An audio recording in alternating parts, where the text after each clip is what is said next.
Most people spend their teens and early 20s waiting for permission, for clarity, for the right time. James Brackin didn't. I know that age has nothing to do with wisdom because there's 70-year-olds out there stupid as they were when they were 20, you know what I mean? Because they face the same problems but never learn the lessons. And so for me, it was me actually going and facing the challenges that I had dealt with in my life. And once I actually faced them, then I had the authority and the ability to help other people face them in their life as well.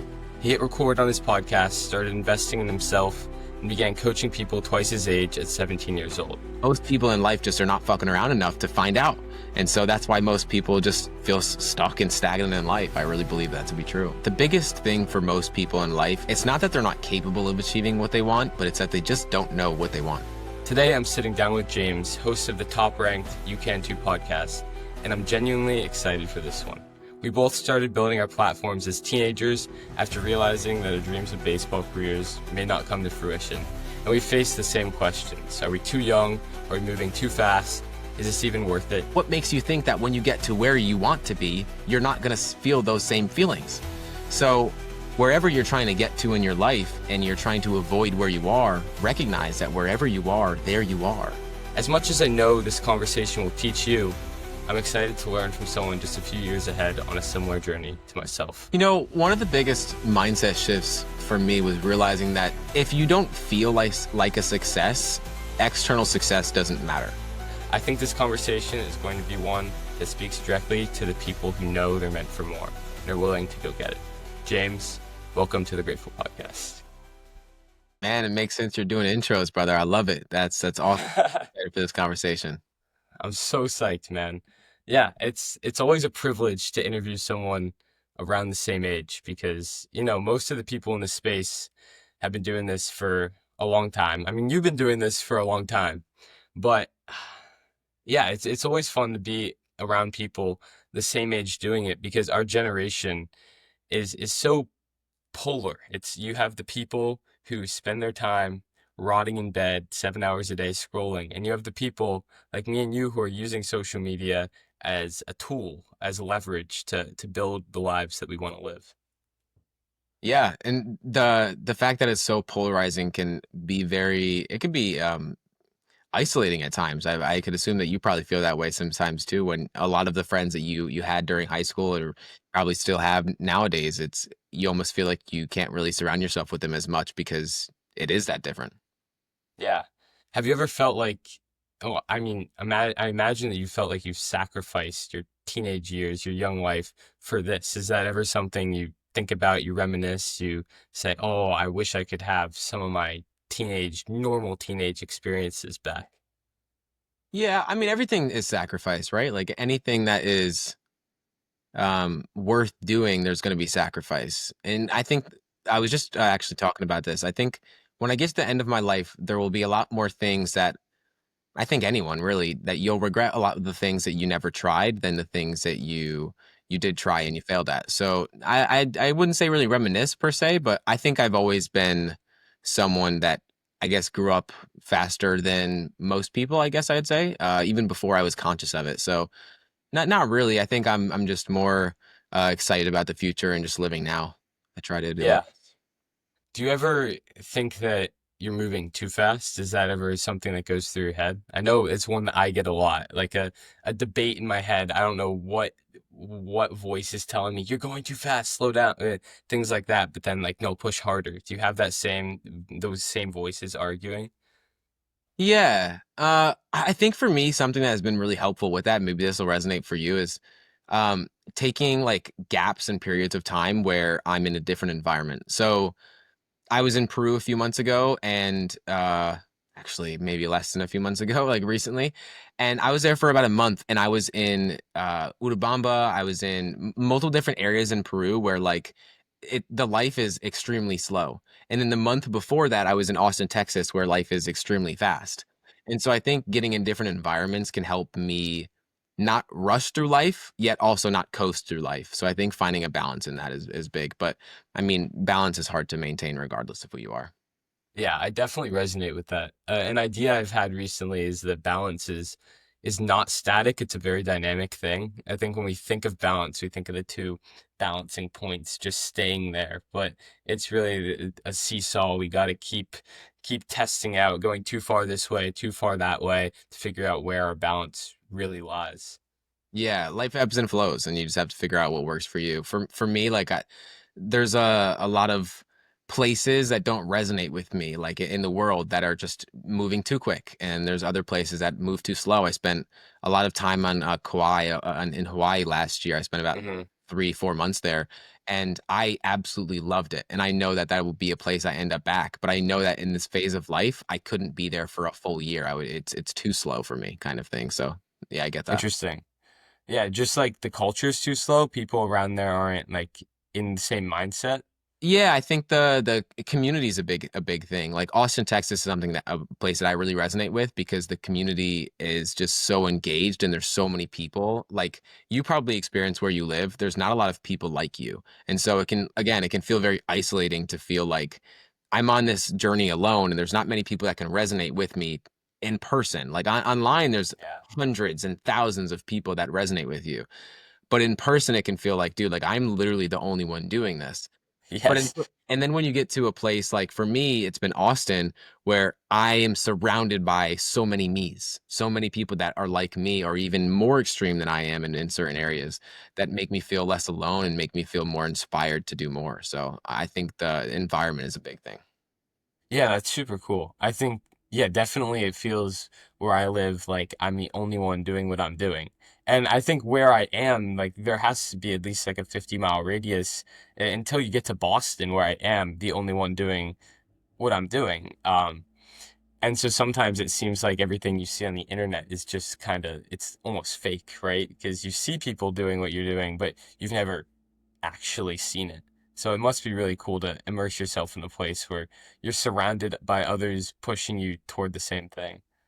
Yeah. I think with the podcast too, something that's been really helpful is like you said, it's like until you can actually see it, it doesn't feel real. And through the podcast, I'm over 300 episodes now. I've spoken with leading founders of billion-dollar companies, everything in between that you can think of. And speaking with people like that consistently, you've experienced it, expands your mind But yeah. more than anything. So in person definitely is another level to that for sure. So how have you landed some of the guests that you've landed? It's a question I get all the time where it's like, Jack, I mean, I turned 18 a few months ago, but like you're 17, you're 18. How are you talking to these people? How are you getting their attention? And for me, it's been DMs, outreach, and sharing my goals. For you, you've talked to people with like 5 times the amount of following I have or reach. How have you managed that?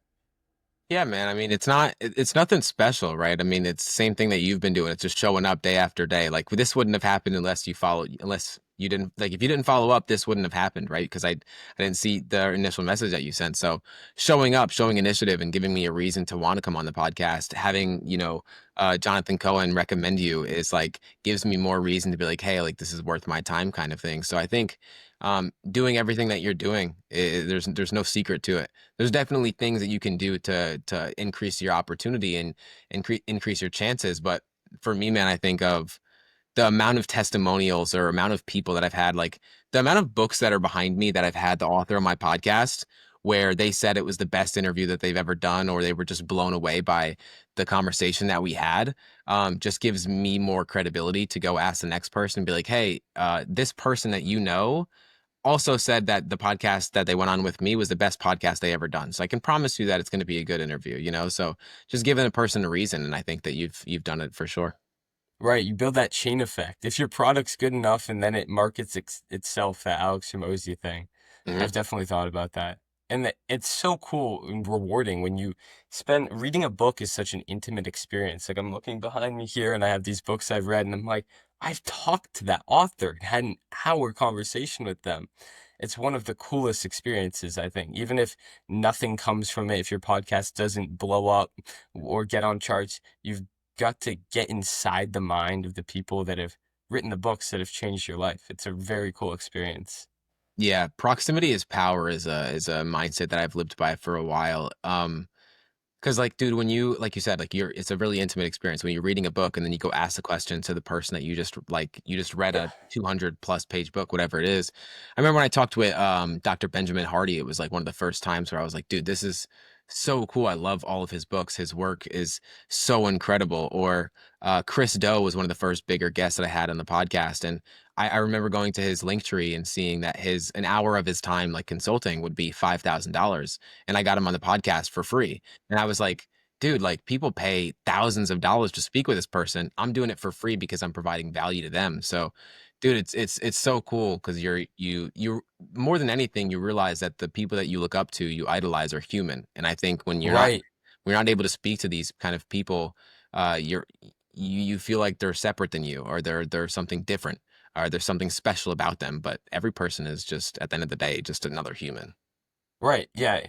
A lot of people have this gap idea where, like, between their dream self and who they are now. But when you see that, like, oh, these people are just human just as much as I am, you can bring that gap down. Something you've said is that success is something internal, not some outcome. And I've been thinking about that a lot. And I'm guessing that's something you talk about in a lot of your mindset coaching. Um, has the podcast really helped you? What has helped you get to that point where you realize, oh, I can be successful now, not after I achieve this thing? You know, one of the biggest mindset shifts for me was realizing that if you don't feel like a success, external success doesn't matter. Because Mm, like if you can have all of the things, all of the physical things that you want manifest into reality, and you can have all of those things. But if you don't feel like a success, then what is, are you even successful? Like I don't really know uh how to explain that for people, because it's hard to internalize the fact, like you can't denounce your desires, right? You can't just say I don't want this thing. But even if, like, let's say someone wants a Ferrari and you get the Ferrari, but it doesn't feel like you don't feel anything. You don't feel as, like a success yourself, then it doesn't matter. So I think, dude, more than anything, it's just realizing that you determine what success is for you. And I think a lot of people just see certain physical things as success, money, fame, whatever it may be. And it's like, well, maybe that's not actually success for you. Because I've spoken with some of the most wealthiest people on the planet. I remember speaking with um, Eddie Wilson, who sold 76 companies for $1.2 billion in one single year. And he was the most unhappy and depressed in his life when he sold all of those companies. So when he was the richest, he was the most unhappy. And it's like, well, if he doesn't feel like a success, but he has all the things that says he's a success or makes him look like one, is that still success? Probably not. So, yeah. You said that people have to determine what success is for them. At what moment do you think that happens? Is it introspection? Is it over time learning from experience and crossing off, okay, that's not success, so I have to narrow it down? Or is it just like a meditation thinking, what is my success? How do you recommend that people go about that process?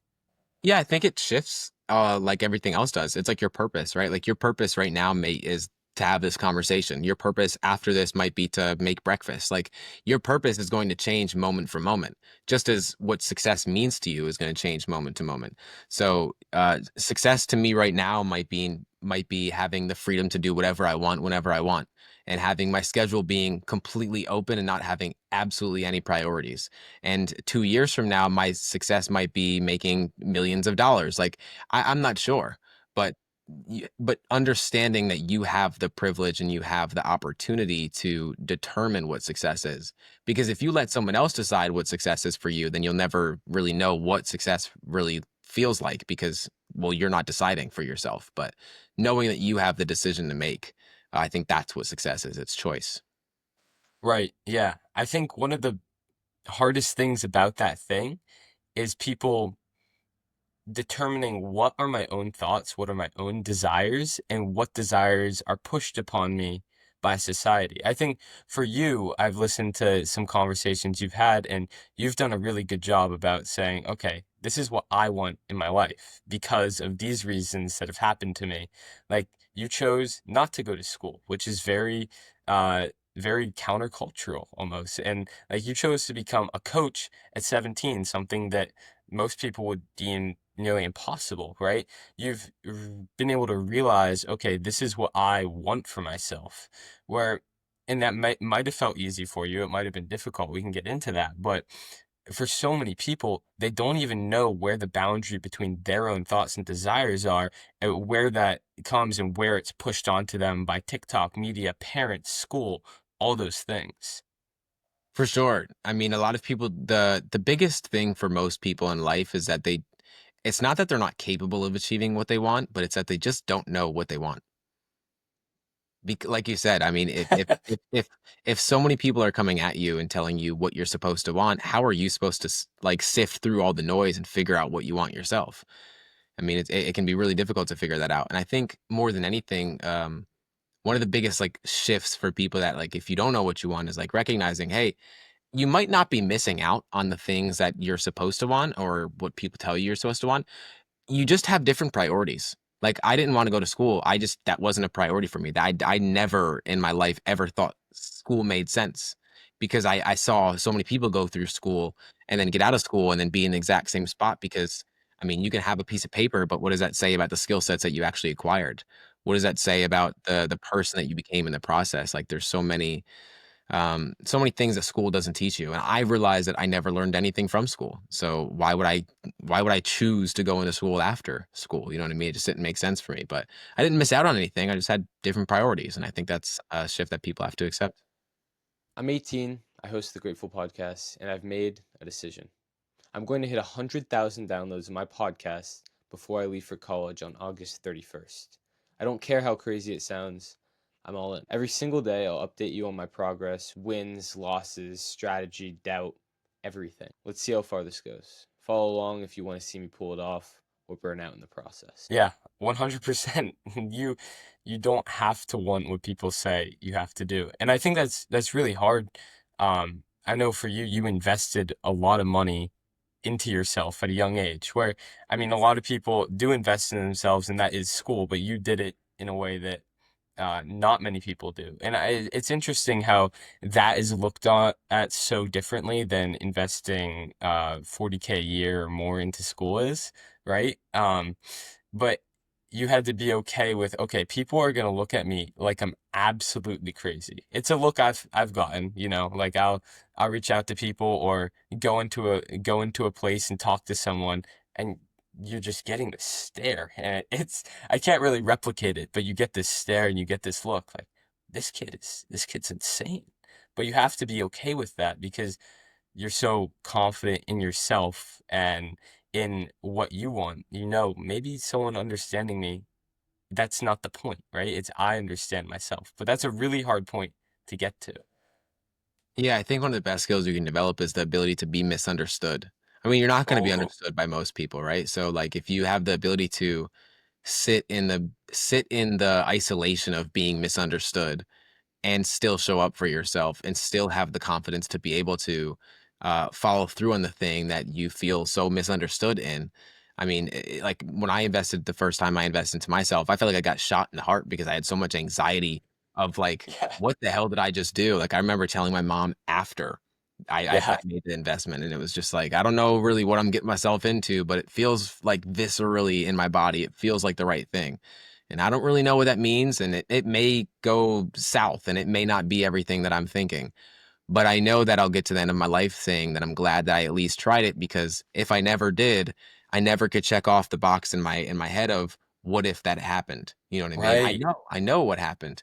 And I think a lot of people say so stagnant in their life because they have so many different things that they're not sure what the right path is that they decide to never do anything. And in doing never doing anything, you have so many different paths in your mind of what could happen, but you never find out. It's like the meme of like, the more you fuck around, the more you find out kind of thing. And most people in life just are not fucking around enough to find out. And so that's why most people just feel stuck and stagnant in life. I really believe that to be true. Yeah, 100%. I like that comparison. I went through something very similar. I had an investment, and I like texted my parents like halfway through. He's like, "No, ask, tell them after." I'm getting like sold hard, and I'm like, "I have to go to the bathroom. I'll be right back." And I'm like, "Hey guys, I'm doing this, blah blah blah blah blah." And then that's like when I invest in YouTube automation, and I end up making my money back and all of that because you're kind of forced to. You feel like you have to. I know you've talked about that. Um, but it's so funny. How you like investing that money in yourself more than you have really, really pushes you to go out of your comfort zone and grow. I know you said you're still doing that. You're still investing in coaching. Of course, yeah, dude. I paid around probably $10,000 around that, probably maybe more, like in like if we're including flights and we're including all the things that involved it. But like I invested into an emotional intelligence coaching for like multiple months. And when I tell people like I invested thousands of dollars into emotional intelligence, they're like, what the hell are you talking about? There's nothing tangible that you can tell me that you got from being more emotionally intelligent and dealing with trauma and working through things. But it's like when I want to spend money, it's not on like physical things, it's not on a car. It's like on like how do I feel about myself and how can I feel better about myself? How can I show up better for other people? How can I impact more people?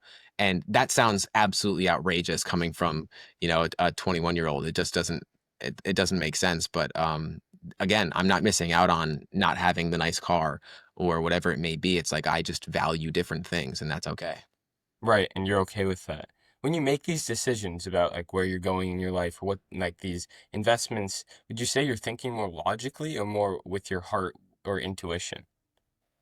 I'd say both probably. Yeah, I'd say both. I think when I made the first initial investment, I think emotionally, honestly, I guess, I think most things in life are emotional because it's like logically, me investing into a coaching program at 17 years old to become a life coach makes absolutely no sense.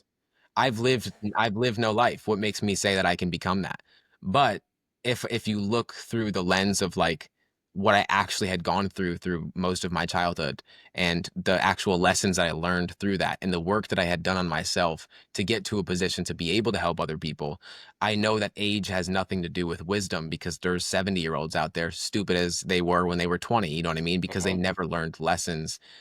They face the same problems but never learn the lessons. And so for me, it was me actually going and facing the challenges that I had dealt with in my life. And once I actually faced them, then I had the authority and the ability to help other people face them in their life as well. So yeah, I'd say probably emotional, but some logic in there. Yeah, I had this theory and I wrote a newsletter about it a few weeks ago. It's that uh we make decisions really based on our emotions, like especially big decisions, and then we use logic as a way of yeah, it's like making the excuse to other people or explaining it to other people. So our logic is not actually sensible, right? It's just something we made up to try to explain our emotion to other people. Hmm. For sure. Yeah. Yeah. Yeah, which is really funny, and it makes me question a lot of people's explanations for things. Um, like, oh, maybe that's not actually like that logic is just a made up explanation for why you did that. It's not the true intention behind it. Yeah, well, I mean, I think a lot of people too make decisions based off of a story, right? Like that's what emotion is. It's just a story. And so Right. like whatever we feel about the decision we're going to make, it's we're telling ourselves a story about what it means. And so like it's going to happen one way or another. You just making it consciously or are you making it unconsciously? So when you make these decisions, like investing into something where people are saying, "Oh, you're crazy," right?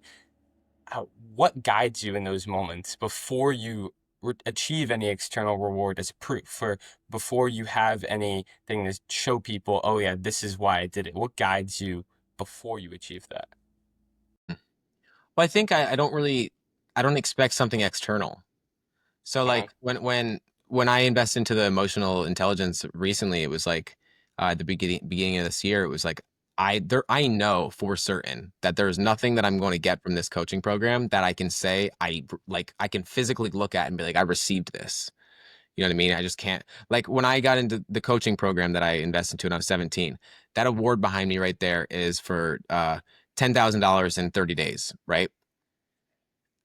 I wasn't expecting to get that. I wasn't going into it thinking, man, I'm going to get this award. I didn't even know it was a thing. It was more so, I want to help people. This seems like the route to understand how I can help people.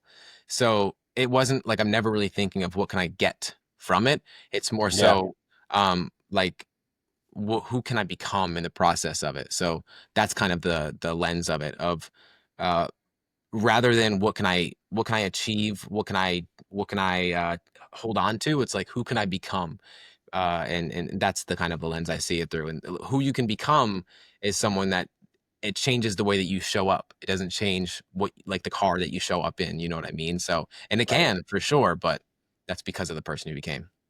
Right, that's not the goal. You really live in a be do have mentality where you want to be the person to do the thing and then have the thing instead of the other way around, which I think most people live in that have to be mindset. Is that something that's been intentional, conscious, you've worked on that, or something that you've just had as an innate trait? No, I think it's definitely something that I've been more conscious of. I think too in that process of be do have, I've realized that I don't have many like wants. Like Mm. I really want to be the best version of myself. There isn't many things that like I want to have. Like I could have a car right now. I could have so many different cars right now. I don't want a car. Like I just don't I travel too much. Doesn't really make sense for me to have a car to, you know what I mean? If I'm in Peru or I'm in a different state and my car, I'm just paying every single month insurance and this, that, and the other for a car that I'm not going to use. It feels very pointless. You know what I mean? Yeah. But for a lot of people, it's like, oh, if I have a car, then I can point out the kind of car that I have, and that gives me credibility and it gives me authority. And it's like, well, I care more about how I feel about myself than I do about how I'm perceived from other people. And I think that that goes back to the like who am I being in myself rather than like what do I have or that kind of thing. Right. When did that shift occur? Because I know for me, I think the majority of my teenage years, my how I was perceived by other people was my obsession. Um, I'm a very obsessive person. That's why I've been able to uh, publish how 90 episodes in the past 7 months, right? But that obsession has not always been focused on what you'd consider a good thing. It used to be, how can I be liked? How can I be popular? Whatever these things are. And it always worked to my advantage. I was always able to do that. But um, I had a point where I had a switch. It was like a single point, a single moment where I'm like, okay, this needs to change. I need to take this in another direction. When did that happen for you? Did you have a point when you're like, okay, I need to switch this and I need to do something that's going to move me forward in life and make me the person I want to be? I don't know if it was necessarily a moment. I think one of the first bigger moments that it was for me was when I invested into myself when I was 17 because it was like I had never bet on myself. I was never a confident person. I never believed in my capabilities. I always questioned myself. And it was the first time where I was like, hey, I don't even have this amount of money in my bank account. I don't even have half of this amount in my bank account. Like you said, it forced me to find a way to to become a different kind of person. Um, but I think that I think we all have it within us. We just have to uncover it. And so I don't think it Yeah. was one necessarily one big moment. It was just a lot of little moments that led to uh it showing up, you know, in physical reality, I guess. Yeah, that makes sense. I mean, the little moments are the really special ones. I felt that in my push forward for things, um, like I said, I'm very obsessed, and so sometimes that obsession can cloud out. It's almost a tunnel vision, and I can miss out on those little moments on my journey, which I think are the most important ones in life. You look back in life and you remember those little moments, often positive ones. How have you maintained that presence and been able to like see those little divine moments while still, I mean, working hard and pushing towards something? Yeah, I think novelty is something that's really big for me. I love travel, so like me being Yeah. like I literally right before we hopped on this, I got a text from a friend of mine. We're going to Guatemala next month, and I'm just like I'm amped to go to Guatemala. I can't wait. Like I don't know what we're gonna do. I think we're hiking a volcano. Like I'm just Sick. I'm excited to do that. But Do you know who Jesse Isler is by chance? I think I might follow him on Instagram. I'm not sure.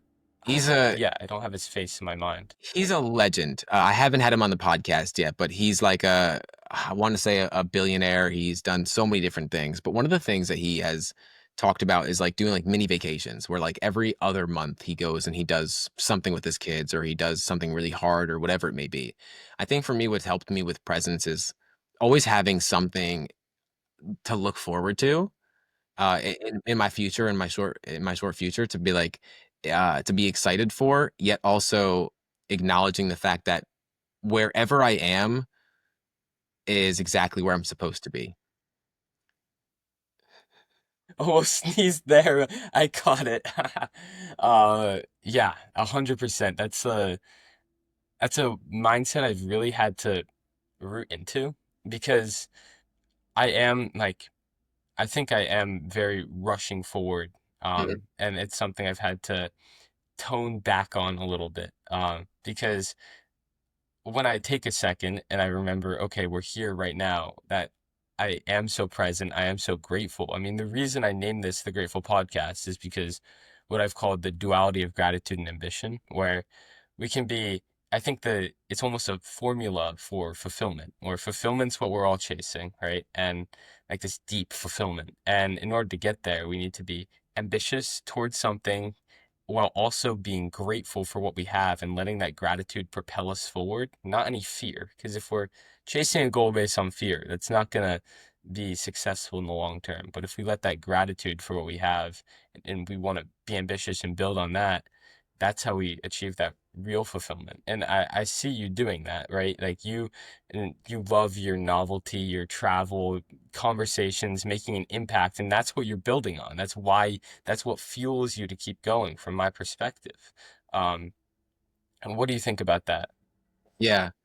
Well, I want to say this because this might resonate with you because I think that ambition or that like that angst to achieve and to go and to be and to do all of these things, like that rushing that you feel is something that I think every single one of us feels to some extent, right? Like there's some people that can be fine. Like you're probably similar to me in the sense of I'm not really a person that goes to the beach and just can sit on the beach. You know what I mean? I'm just not like, I just don't feel like, but I also am someone that meditates every single day. You know what I mean? So there is a duality to that where, um, that feeling of being rushed of I'm not where I'm supposed to be, or I should be further along, or I want to be somewhere else.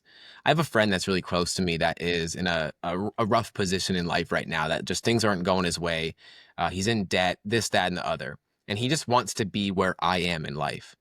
And I reminded him of this when I was speaking to him recently, where I was like, dude, all of the feelings that you feel, I still feel and I am where you want to be. So what makes you think that when you get to where you want to be, you're not going to feel those same feelings? So wherever you're trying to get to in your life and you're trying to avoid where you are, recognize that wherever you are, there you are. You know what I mean? You have to acknowledge that fact. And I think it's really difficult for us to not believe that the future is going to be better than our present or it's going to be worse than our present. But wherever you are, the resistance to where you are is what's making it so bad. So if you Yeah. can have less resistance to wherever you are, there is no better position that I can be in than where I am right now. And I think that's a really difficult truth for people to acknowledge and to accept. I'm sorry to interrupt. I just have an announcement to make really quickly. I've started a coaching program, a gratitude coaching program for two types of people. First, I have young, ambitious people that want to start something and make an impact. Two, I have CEOs that are burnt out and feel like through all their hard work, they've lost their purpose.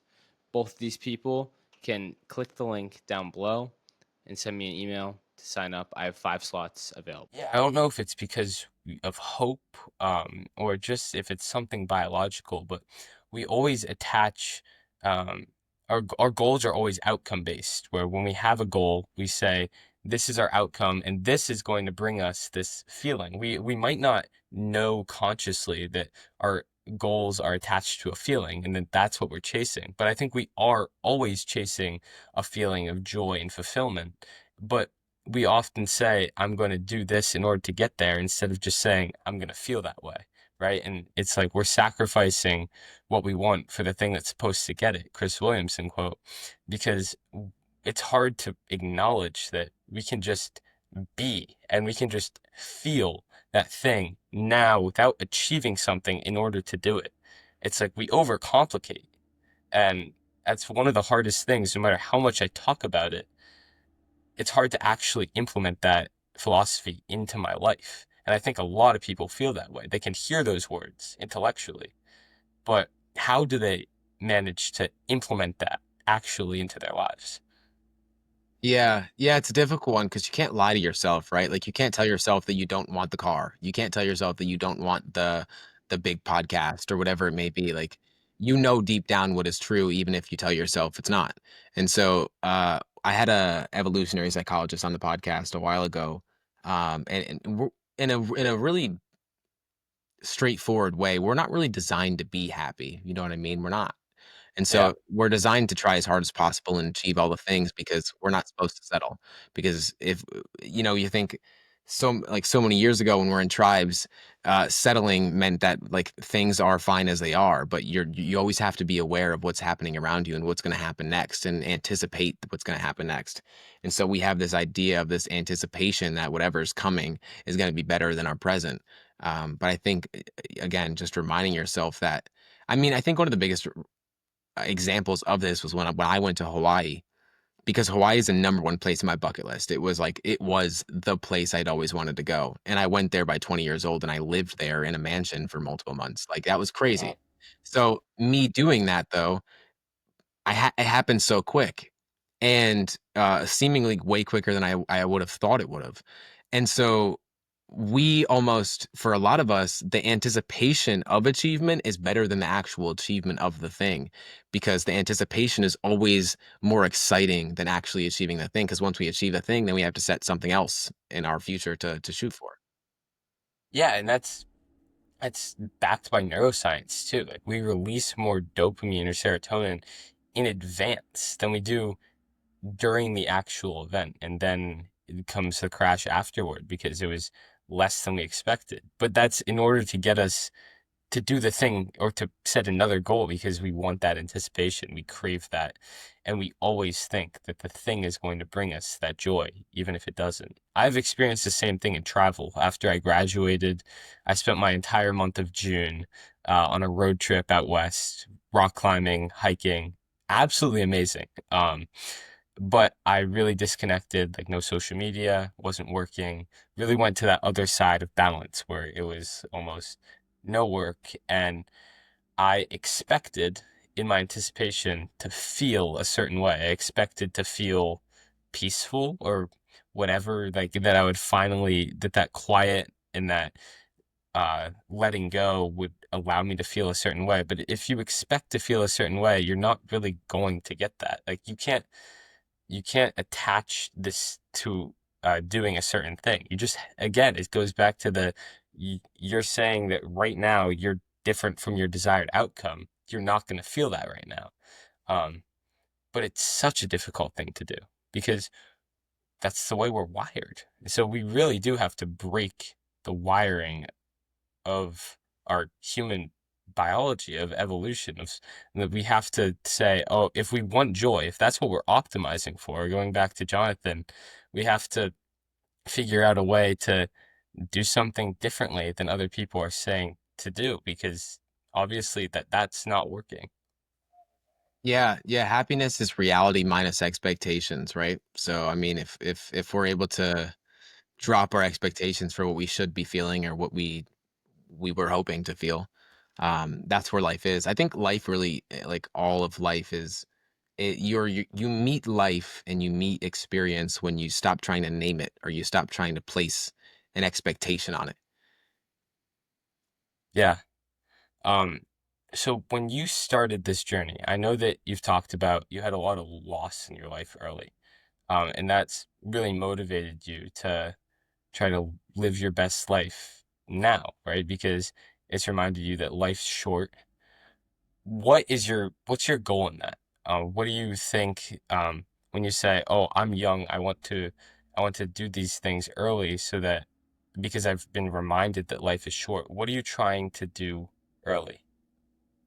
I don't know. I mean, I think it's just designing a life that I want to live, and not pushing off experience. So if I want to go hike a volcano, I'm not hiking a volcano when I'm 60. You know what I mean? I'm gonna hike a volcano when I'm in my ripe age of 21. So doing more of those things, and putting myself in more of those positions, not having my calendar control me. Like, after this, I have nothing on my calendar. I can do absolutely whatever I want to do. I designed a life that way, though, because I chose that I knew that I didn't want my calendar deciding my life for me. Every single day is the same in some sense, where Monday through Sunday, I don't look forward to the weekends, and I know so many people that only want the weekends, and I'm just like, you're missing out on so many incredible days. You're missing out on more than half of your life because you're trying to get away from something that you don't enjoy.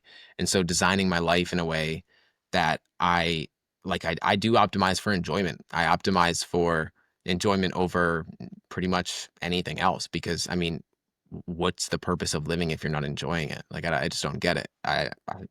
It's never made sense for me. Yeah. So what do you do? Walk me through a normal day for you. Optimizing for enjoyment. What's that look like on a daily basis? I'd say an average day would be, I wake up 5:30 to 6 most Okay. days. To an Uh, alarm? yeah, yeah, but like, um, yeah, I've been an alarm guy for a while. I used to snooze. I used to be a person that Yeah. I'll snooze for freaking 2 hours, and alarm just gets me up, and I just like my routine of waking up the same time, going to bed usually the same time. But wake up, and usually 6 to noon is like when I get most of my work done. And then afternoon, it's like it's open to interpretation, whatever I feel like doing. If I want to work a little bit more, I can work. If I want to go golf in the middle of the day, I can go golf. I usually go to the gym around like 4 to 5 or so. Like later in the day, it's kind of like my break in the middle of the day. Get a bunch of walks between all of those kind of stuff. After this, I'm going to go on a walk. Um, yeah, after the gym, I take my evening slow, honestly, because I get most of my work done first thing and then have the rest of the day to do whatever I want. So that's open to whatever shows up for me that day. That's awesome.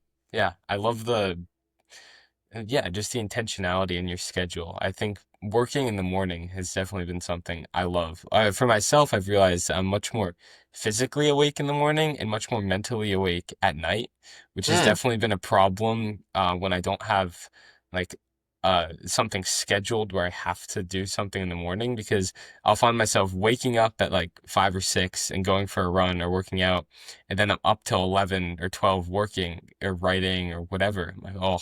I need to optimize for that sleep. Because off no sleep, my brain then is fried for the next day. Um, but yeah, I think having that schedule of like, okay, from 6 to 12, that's when I'm gonna do most of my work, and the rest of the day is free. That's an ideal for so many people. And it's really cool that you get to do that.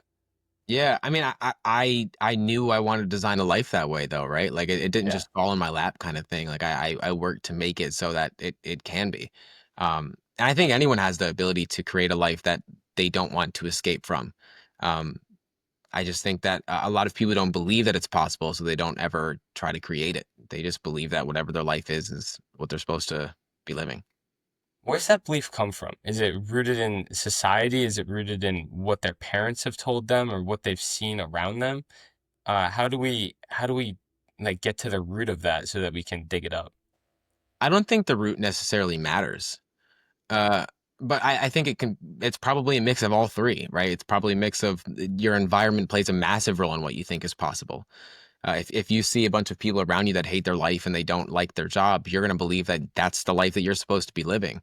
And then you go surround yourself with people that actually love what they do. And then you're like, holy, like that's a possibility though. Like you can actually do that. So for me, it was like, that was one of the biggest realizations. I never had anyone to look to and be like, that's a role model. That's the kind of life that I want to live.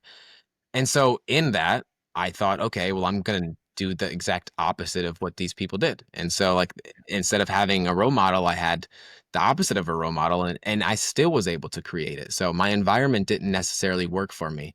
My my beliefs about myself weren't working for me either. But I mean, you can see the books around me that helped me change my beliefs. Like there's just getting new information, questioning what you thought to be true is really, really big. Like I said earlier, I don't think anyone you don't need to be like do anything externally to become the kind of person that's worthy of it. You need to unlearn a lot of the things that that hold you back from doing so. So I think for sure, but you don't need to know the direct moment of like when when you took on the belief, you know what I mean? Um I had Britt Frank on my podcast. Her book's here somewhere. Science is stuck down there. You can't see it, but I had her on the podcast, behavioral psychologist, a while ago, probably years ago now. But she in our podcast, one of the things that she mentioned was you don't need to know why, you just need to know what. You don't need to know why you're stuck. You just need to know what you need to do to get unstuck. So like instead of thinking of all the reasons of why society put you in this position. You just need to know, what do I need to do right now? And then after I do that one thing, what do I need to do after I do that? And just get into action. I think most people just, we overcomplicate it because it's easier to sit in the dizziness of, I don't know what I need to do than to take accountability for taking action. Okay. I really like that. I haven't read her stuff. I've actually never heard of her. It sounds like something I need to read. So looking into like that lens of things, authors, podcasters, who have been your biggest influences in that sense? I would say, man, Chris Williamson's up there for sure, just because I think we think in similar ways, I would say. Yeah. And then Jesse Itzler's huge because Jesse Itzler's designed a life that he loves, and I really, really admire that. So I'd say probably those two people are top up there for me. Lewis Howes is a part of that as well, but like Yeah. say those guys for sure. I'm sorry to interrupt. I just have an announcement to make really quickly. I've started a coaching program, a gratitude coaching program for two types of people. First, I have young, ambitious people that want to start something and make an impact. Two, I have CEOs that are burnt out and feel like through all their hard work, they've lost their purpose. Both of these people can click the link down below and send me an email to sign up. I have 5 slots available. When you started podcasting, I know this was one of the reasons for me. Was it that you saw these people and you didn't really have these people in your life like tangibly, but you listened to these people and you connected with them and you're like, oh, like I want to be a part of that. I don't know. I think for me it was like I wanted to. I was reading books and I was like, dude, like these books are changing my life in so many ways because it's giving me new information that I just did not believe to be true. Or I didn't even, it wasn't even in my vicinity. So it wasn't a reality for me. Like it's kind of like um, the water example of like you're a fish and you're in water kind of thing. It just was my life. So I think, early days, it was just, I wanted a platform to ask the questions that I mean, I had to, those were the people I wanted to ask questions to. So like, I need to go out of my way. And I couldn't think of a way to be able to put myself in those rooms. And then as well, I think, I mean, dude, when I started my podcast, my first 106 episodes were solo. So more than anything, for me, it was just like, I just want an outlet for me to express the things that I'm going through and the things that I'm Mhm. learning. And if it helps someone else, that's awesome too. And then I thought, well, now that I have all of this time of me kind of word vomiting, how can I go and ask the questions to those people outside of it as well? So more than anything, it was just honestly a public journal at first. Yeah, and that's so cool. You get to look back and say, okay, this is what I was going through at that time. I sometimes do that. Just the other day, when I first started out making content, I was living in France and I was like, still didn't learn the language yet, living with a host family, so didn't really have people to talk to. So I was just saying stuff there. And I watched one of those videos the other day and like, oh wow, that's so cool. It brings you back to where you were in that moment. But a lot of times you see the same ideas, you had the same dreams for yourself. Um, and how would that person, that James that was doing those solo episodes, how would he feel if he were talking to you today? Hmm. I don't know, man. That feels like a complete like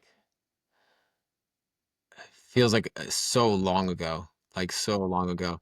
I feel like every month I'm a different person, honestly. So when I think of like Yeah. every even a couple of years ago, it feels like when I started my podcast, I started at 17. I'm 21 now. I'm 300 plus episodes in, and when that person didn't even believe that I could get one person on the podcast, let alone like all of the people that I've had on that are just like extraordinary. So I think he'd just be proud, honestly, that I've just continued to do the thing. On your Seth Godin episode, you guys talked about how imposter syndrome is like it's an indicator that you're doing something right. That if you're not feeling imposter syndrome, you're not pushing yourself far enough outside your comfort zone. Have you felt some severe imposter syndrome? Oh yeah, yeah. I mean, dude, when he was on the podcast, he said he experienced imposter syndrome being on my podcast. And his example of that was like he's never been on my podcast before. So he's going to feel imposter syndrome because he's never been on the pod. So in anything that you're doing in life, anything that you haven't done before, you're going to feel like an imposter because you've never been in the arena. So how can you show up as your most confident self if you have no evidence that you've been there before? You know what I mean? So in anything that is new, you're going to feel a bit anxious. You're going to feel unprepared. Even if you fully prepare to the best of your ability, you can't predict what's going to happen because you've never been there before. So I think, yeah, the more that you put yourself in those positions, the better, because that's the more you're stretching yourself. And the times where I find that I feel most stagnant, I'm reminded that I'm just not challenging myself enough. I'm not putting myself in positions where I don't know the outcome. So, yeah, I try to do that more as much as I can. How have you balanced pushing forward and learning through action with also like reading and learning through actual information to prepare you for the action? Honestly, I think the beginning phase for me was a lot of learning, and then more so now, it's so much more of just like doing the thing. Because I think for a lot of people, the beginning phase, you need different information to give you an idea on what to take action on and what you need to do, like who you need to become in order to take the right actions, right? So I think when it's first, for a lot of people, you need to question a lot of the things. So you need a lot of new information. That's why like I've read so many books, because it was just like all of the information that I was taught in school was worthless and in more than anything destructive.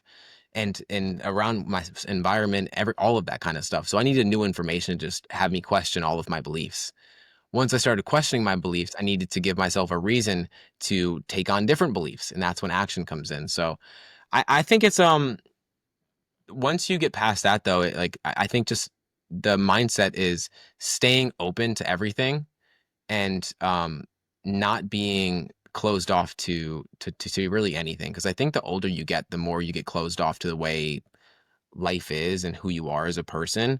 And if you're just open and you have a fluid identity and you're open to becoming a different kind of person and questioning what could be true and what could not be true, um, that's the approach to take. Is just that's why I'm never fully certain on anything, and I'm never I'm open. I'm always open. Do you have people around you whose dreams are bigger for you than your own dreams for yourself are? I would say I have people around me that consistently remind me that I limit myself. Yeah, for Okay. sure, for sure. In what ways do you limit yourself? In anything, dude. Like I was speaking with a friend of mine. Not necessarily that I limit myself, but like in our conversations, it can be. I'm reminded of how small I can think. Let's say, like I was speaking with an ultra marathon runner, a friend of mine, a couple days ago, and he just recently ran like 100.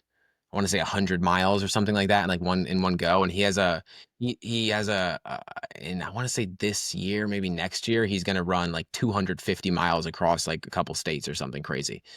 And like when I hear that, I'm like, dude, like what? Like I ran like 3 miles the other day. Like that's crazy to even think of. So I think more than anything, I'm just reminded of when other people are doing incredible things, I'm reminded how much I need to think bigger for myself. But again, uh, that's what he wants. That's what he values. I don't want to run 200 miles across anything. Like I have no ambition or any need to do anything like that. Um, but I would say, yeah, being around people that see something in you that you can't see in yourself is extremely powerful. So whether that's coaching or whatever that looks like for you. I mean, the amount of times I'm told on the podcast of like guests that I have on that like after when they're like, holy crap, like X, Y, and Z, you probably get the same thing. It's really rewarding because sometimes you forget it to see it in yourself, and it's difficult to see it. It's hard to see the picture while you're in the frame, right? So having people outside of you to see it is big. Yeah, one of the reasons I ask is I was listening to the Alex Ramosi, Chris Williamson podcast from like a month ago or so, and Alex said only take advice from people that have dreams bigger for yourself than you do. But I think for people like us, it's really hard to find people who have dreams bigger than us. Um, and so if it's about staying open because anyone can have valuable advice. So how do you walk the line between like, okay, this person may not think as big as I do for myself, but they still have value. Where do you say, okay, no, this person, like, I can't take that value from them? Hmm.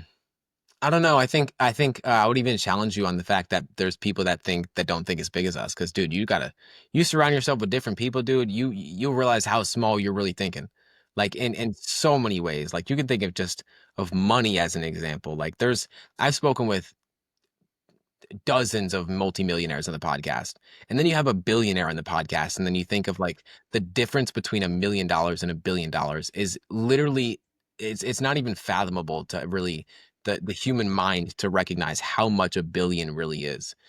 And then you think of like Elon Musk that is like 200 billion. And then you can't even like a dollar to us is like not even a cent to him, like genuinely. So it's like it's mind-boggling how open or how massive you really can think. But I think discernment is probably one of the best skills you can develop in your life to have the discernment to recognize what to take from someone and what not to take from someone uh, is really big, man. And there's nothing special about it. You just have to figure it out. And that's where trusting your intuition really comes into play. The more you trust your intuition, the more you trust yourself, the more you give yourself reason to trust your intuition in the future. And I think most people just don't trust themselves. And so when they don't trust themselves, that inner voice that tells them to go this way or to go that way gets smaller and smaller because they decide to not trust it. And then they Mm. feel like life's working against them, but really they're just working to get themselves. Very powerful. James, I've loved this conversation. This has been awesome. The last question I always ask my guests is about gratitude and grounding back in that principle of the duality of gratitude and ambition I talked about. So, what in your life are you most grateful for that's driving you forward? In this moment, I would say um, honesty. Honesty is what I'm most grateful for. Because I think you probably will resonate with this more than anybody is you're a really self-aware person. And a lot of the time when you're self-aware, you can be very hypercritical with yourself as well. And so sometimes we just need to be honest with ourselves about is this me being critical or is this me being like actually wanting me to push myself forward. So I think being honest with myself has been a really big thing that I'm really grateful for because it's allowed me to just have more grace for myself. And I think that that's something that a lot of us struggle with. Yeah, 100%. Uh, do you think that that self-criticism is one of the reasons you've, even if it's like been too much at times, it's helped push you forward? Absolutely, but it's not a sustainable motivator, that's for sure. And it's definitely more than anything, it's not a motivator that I want. Yeah. That's for sure. It, in your ideal life, you'd rather let that go. Yeah, but I mean, it's never gonna be let go. You know what I mean? Yeah. It's again, it's going back to what I said earlier. It's like anything that all suffering comes down to us being resistant to what is. And so that criticism, going back to the honesty part of like, if I'm just being honest with myself, I know that I'm criticizing myself. So being like knowing it is like is that gap between feeling it and not letting it consume me kind of thing. Yeah. I mean, you said you meditate every day. I meditate most days, and I feel like inner critic, but once you can be aware of it, all the meditation teachers I've talked to have been like, okay, you're on the right track. So even though it feels worse, it's like that initial pain of like I'm aware of it, but I can't do anything about it. You're getting there. That's cool. Absolutely, dude. I appreciate your time and I appreciate you having me as well. course. Yeah, I've really enjoyed this. Let my listeners know where they can find you. I'll link it in the bio too. Of course, James Brackin IV on all socials. You can too. Podcast with James Brackin IV on all socials and all platforms and stuff like that. YouTube, Instagram, all that kind of stuff's where I'm most. So thanks, man. I really appreciate it. Awesome. Thank you, James. I'm 18. I host the Grateful Podcast, and I've made a decision. I'm going to hit 100,000 downloads of my podcast before I leave for college on August 31st. I don't care how crazy it sounds. I'm all in. Every single day, I'll update you on my progress, wins, losses, strategy, doubt, everything. Let's see how far this goes. Follow along if you want to see me pull it off or burn out in the process.